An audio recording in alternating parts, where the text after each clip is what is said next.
But let's keep it then with the outlook on the equity markets, and an interesting note as well that has just come out from Biju Samuel. He's the Senior Vice President at Elara Capital. Good morning, Biju, and let's talk exactly about that. You are talking about how two of the best inflection signals, that's the breadth thrust and the breakout thrust, are signaling that the market internal framework has been triggered. Just break it down for us. What exactly does this mean by way of indication as to where the market is headed?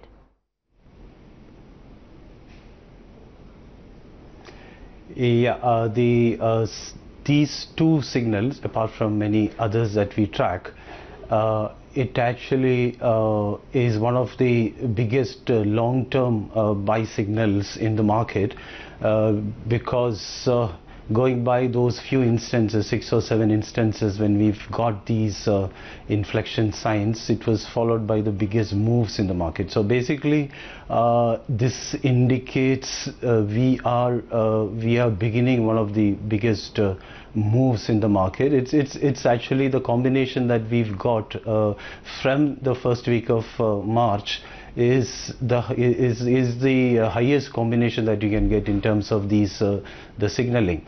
So coming to these two specific signals, the first signal, which is the breadth thrust, this is a very dramatic shift in the market breadth from oversold to overbought within a very short span of time. There are some requirements for how short should that time span be. So it indicates that the market has made up its mind in a very big way. Suddenly there is a massive sort of a simultaneous momentum build up in a large number of stocks, which is not very common. So going by the historical occurrences of that, you can see that that's what I have detailed in the report. You can see that we have seen 7 occurrences of this in the past. So either the market starts preparing for a takeoff after this, or the market is already in the takeoff. But now the thing is, the whole thing is really escalated because it is also accompanied by the second signal, which we call the breakout thrust, which is even rarer because we have seen only 6 times in the past 20 years the breakout thrust happening. A breakout thrust is when a large number of stocks show breakout simultaneously. In fact, the 50%, more than 50% of the stocks, when they break out together, it is an extraordinary event. And going by those 6 occasions, except once, the rest of the occasions we've seen spectacular moves, and the combination of both happening we've seen only 3 times in the past, and they were the beginning of the biggest moves. One is in 2003 May, and the other one was mid 2006, and the last one was 2009 March. And this time around, again, a rarity is that both happened in the same week. So which is why I sort of got tempted to term it as an explosive buy signal. Biju, I have to say that this report of yours has awaken everyone and really smell the coffee, and it's really been the talk of the town ever since you said that, the worst mistake you could do is not to participate in this move. But tell me, do you believe that we're gearing up for a takeoff, or do you think the takeoff has already begun?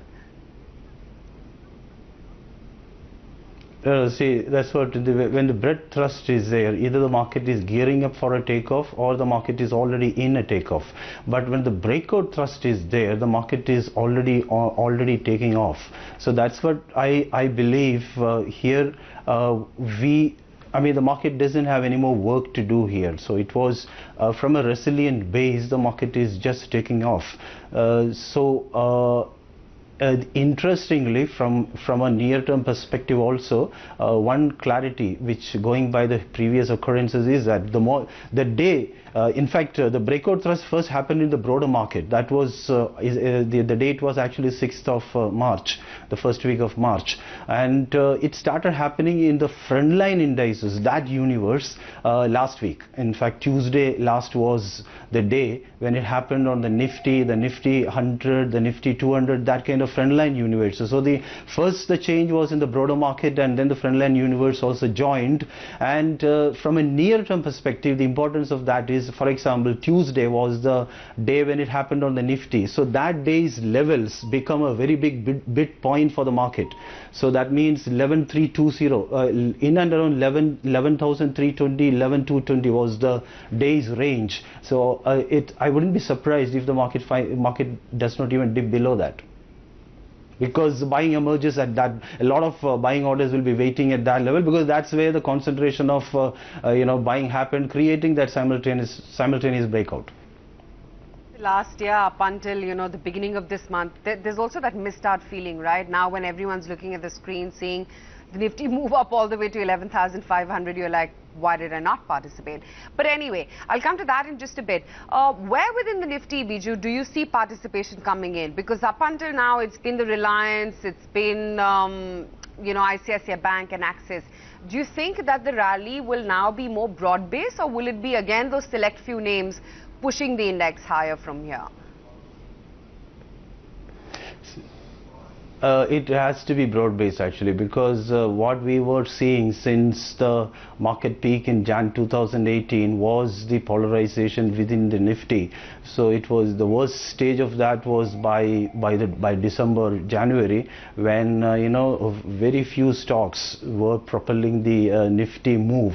What we are seeing now is the reversal of that polarization. So the Nifty move, the Nifty 100 moves, and even the Nifty 500, all the universes of move is broadening. So which is true not only in India, the polarization changing, it's happening in the global markets also, because the equity, the strength is broadening now. Earlier it was focused specifically on the US market, the Nasdaq, and it is now broadening to the entire DMs participating in this turnaround in a big way. The EMs are actually taking off. So it's a global broadening. So locally also the same phenomena is happening. So the other thing is, if we are talking about a very large inflection where you are looking at something like a 1 year uptrend, 2 year uptrend, basically a multi-year uptrend with multiple legs, obviously there has to be a situation where a lot of stocks which are into bear trends, a lot of stocks, a lot of sectors which are into bear markets, they are actually reversing. So these a lot of bear market reversals should be happening. Then only we have those longer, durable, multi-legged moves. So definitely things are broadening. Maybe a few months down the line you will see a lot of frogs turning to princes.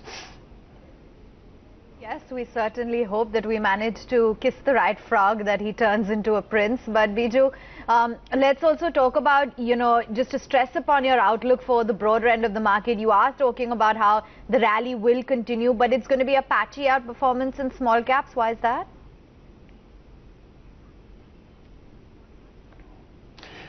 It's a little difficult to exactly get a visibility on how exactly is certain caps going to perform, but clearly at the small cap universe, at the mid cap universe, there also we have these signals emerged. So I give a lot of relevance to the Nifty 500 universe. I would say, if I have to relate this signal to probably a signal in the past, we could be something similar, could be something like the mid 2006 scenario, where we have seen a small cap, micro cap massive uptrend towards 2005, something around middle of 2005, and then things started falling, and by the middle of 2006 we've seen a massive meltdown. So portfolios got wiped out by even 50% actually. By mid 2006 we've seen a similar case last year here, because the average drawdown from the 52-week highs on the entire market, if you take every stock, it was 50% drawdown. So 2006, what happened was the markets turned around there, even the small caps, everything turned around, and the markets continued the bull run for the next 1.5 years. So there, the performance of small caps specifically, it was it was patchy. So initially it participated, then actually it was in ebb and flow in terms of the leadership or in terms of the outperformance.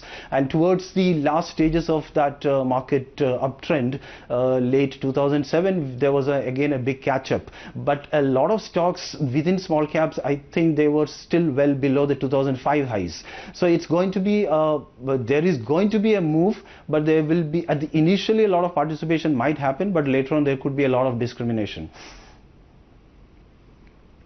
I'm wondering, Biju, do you track the currency at all in terms of any levels that you'd be watching out for? Because we've been seeing a lot of resilience in the rupee of late. We've been outperforming the rest of the emerging market pack.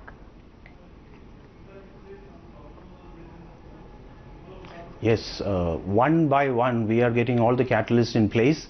First it was the global equity turnaround in January, then the EM strength, now the India breakout, now the Indian currency, the breakout. One curve which I generally watch is the Indian rupee relative to the Asian currency trends. So that was in a downtrend for almost 18 months.